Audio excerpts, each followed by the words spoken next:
हाय दोस्तों good morning. आज है बुधवार दिन माछ देख मार्केट के जाइए सकालू आजिकल मार्केट रूटा माछ आनी पकानी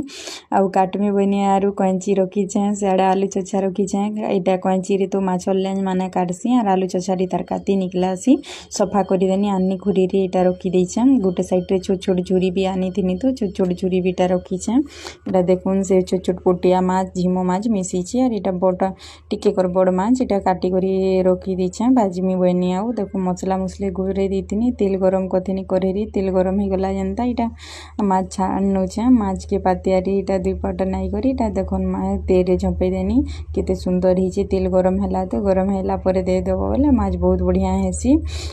माछ छानी सारा पर यहाँ प्लेट गोटे बाढ़ी आनी और देखो यहाँ खाबार काज बाढ़ी देछे यहाँ भात और माछ करी केते सुंदर दिसी मोर वीडियो भल लगुव बोले लाइक शेयर करदेवे कमेंट रे जनाबे केनता लागसी जे आज छोटिया वीडियोटे थिला। Thank you bye bye.